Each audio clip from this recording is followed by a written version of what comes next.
Welcome to Raavan academy. இப்போ ரீசெண்டாக இன்னும் ஒரு 15 டேஸில் வந்துட்டு எப்படியும் ஒரு ஆர்ஆர்பி என்டிபிசி சிபிடி 1 ஸ்டார்ட் பண்ண போகிறாங்க. ஜூன் 5லேருந்து ஸ்டார்ட் ஆகுது.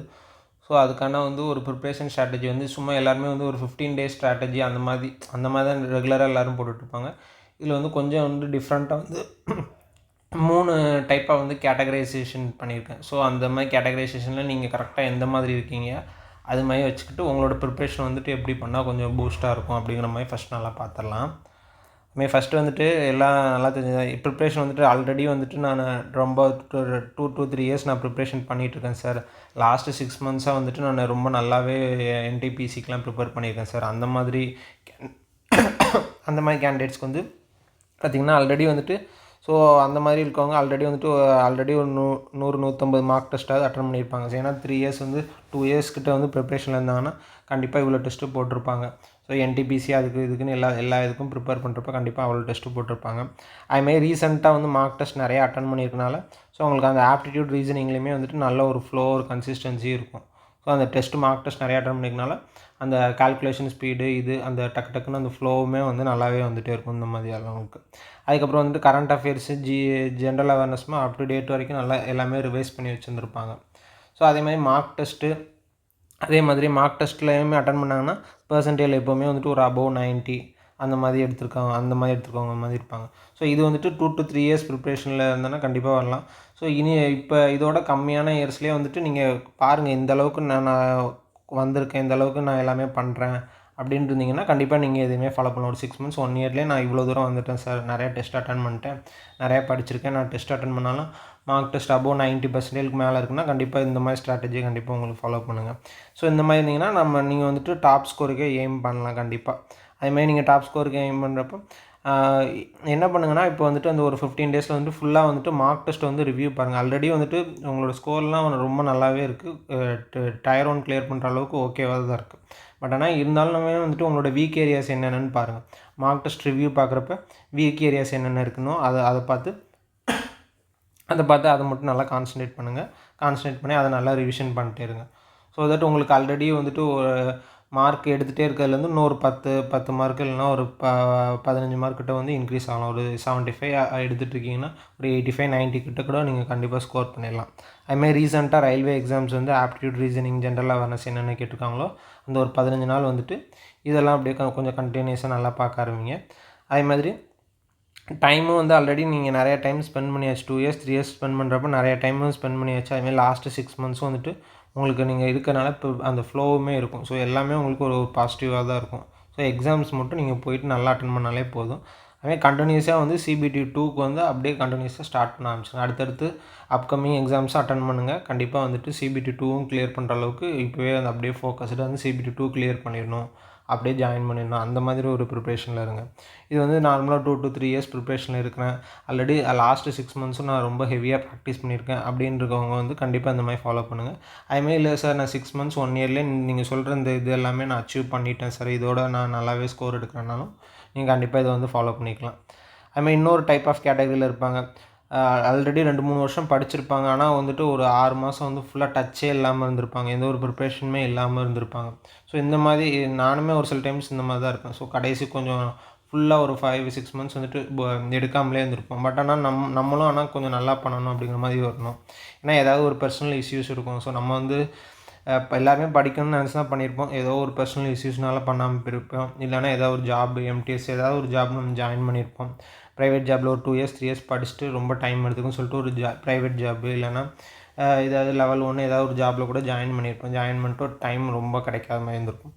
ஸோ அந்த மாதிரி உங்களுக்கு மெயினாக சொல்கிறது என்னென்னா, ஆல்ரெடி நீங்கள் 2 இயர்ஸ் 3 இயர்ஸ் படிச்சிருக்கனால உங்களுக்கு கான்செப்ட்ஸ்லாம் எல்லாமே நல்லா தெரிஞ்சிருக்கும்.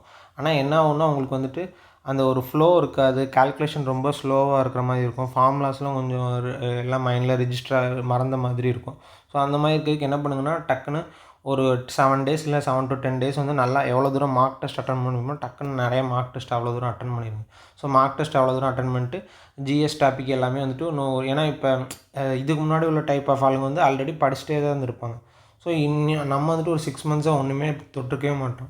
நம்ம 6 மந்த்ஸாக ரிவைஸ் பண்ணுற மாதிரிலாம் இல்லை. நம்ம வந்து 6 மந்த்ஸில் கொஞ்சம் லைட்டாக படிச்சுட்டு அதுக்கப்புறம் ரிவைஸ் பண்ணுற மாதிரி இருந்தால் தான் நமக்கு கொஞ்சம் நல்லாயிருக்கும். ஸோ மார்க் டெஸ்ட் வந்துட்டு எந்த அளவுக்கு வேகமாக அட்டன் பண்ண முடியும், ஒரு 7 டேஸ் வந்துட்டு எந்த அளவுக்கு அட்டன் பண்ண முடியுமோ நல்லா அட்டன் பண்ணிங்க. 7 to 10 டேஸ் நல்லா அட்டன் பண்ணிட்டு ஒரு ஃப்ளோ, ஒரு கன்சிஸ்டன்சி நமக்கு கிடச்சிடும். ஆப்டிடியூட் ரீசனிங்கில் வந்துட்டு மறுபடியும் பழைய அந்த வந்து ஒரு ஃப்ளோ வந்து நம்ம எடுத்துகிட்டு வந்துடலாம்.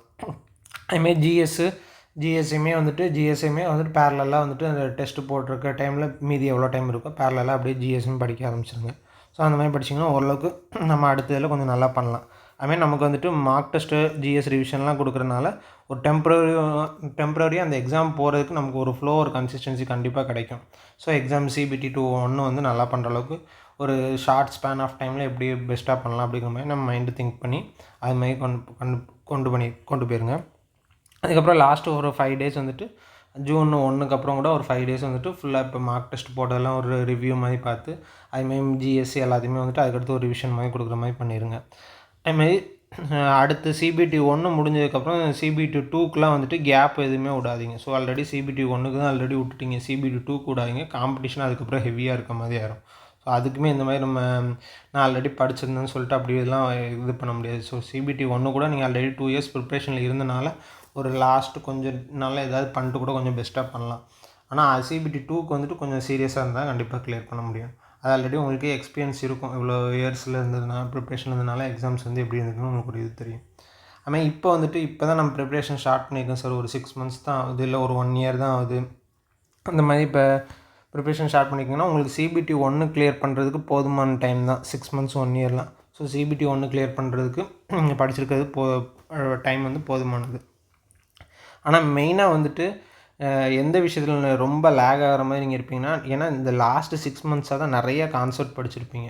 ஸோ ஒவ்வொரு நாளுமே வந்துட்டு ஒரு நிறைய புது விஷயமா நிறையா இது பண்ணியிருப்பீங்க.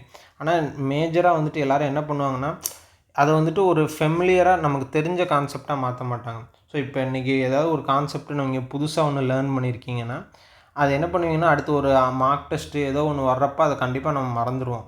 ஸோ மார்க் டெஸ்ட் வர்றப்போ ஐயோ படிச்சிருந்தோமே மறந்துடுச்சு, அந்த மாதிரி தான் நம்ம மைண்டில் வந்து ரிஜிஸ்டர் ஆகிட்டே இருக்கும்.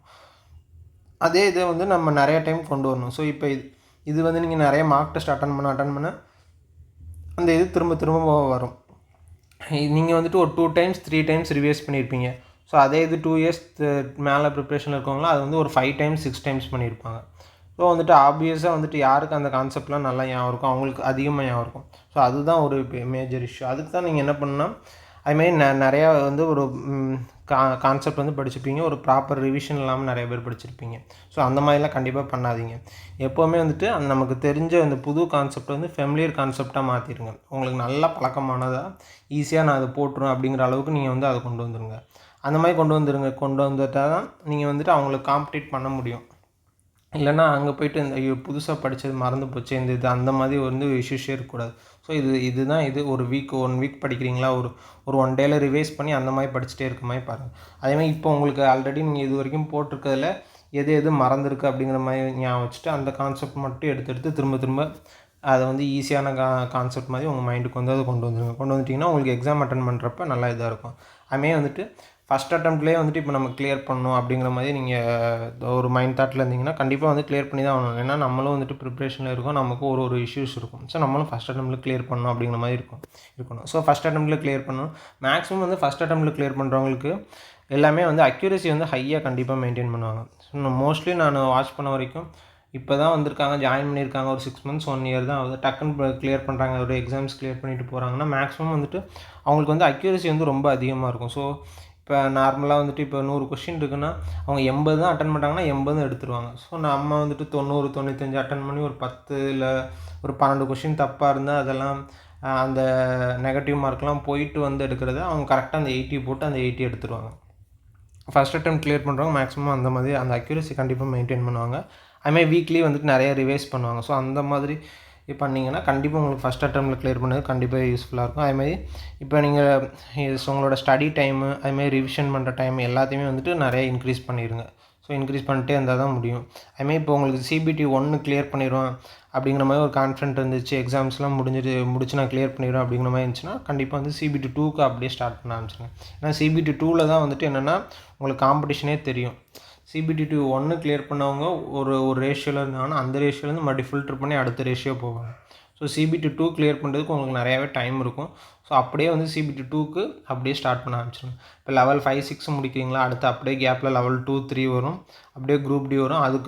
அதுக்கடுத்து வந்துட்டு அப்படியே CBT 2 வர ஆரம்பிச்சிடும். ஸோ அப்படியே அந்த ஃப்ளோலே இருந்துகிட்டே இருக்க உங்களுக்குமே அந்த இது வந்துடும். ஸோ நீங்களுமே வந்துட்டு ஆல்ரெடி வந்துட்டு நல்லா தெரியும், எல்லா கான்செப்ட்டும் நிறைய ஞாபகம் வச்சுருக்கேன், நிறைய மார்க் டெஸ்ட்லாம் அட்டன் பண்ணியிருக்கீங்கன்னா அதே மாதிரி நீங்கள் மறுபடியும் டாப் ஸ்கோர் என்னென்ன எடுக்கணும்னு எய்ம் பண்ணுறீங்களோ அதே மாதிரி நீங்கள் எடுத்துடலாம். Okay, thank you.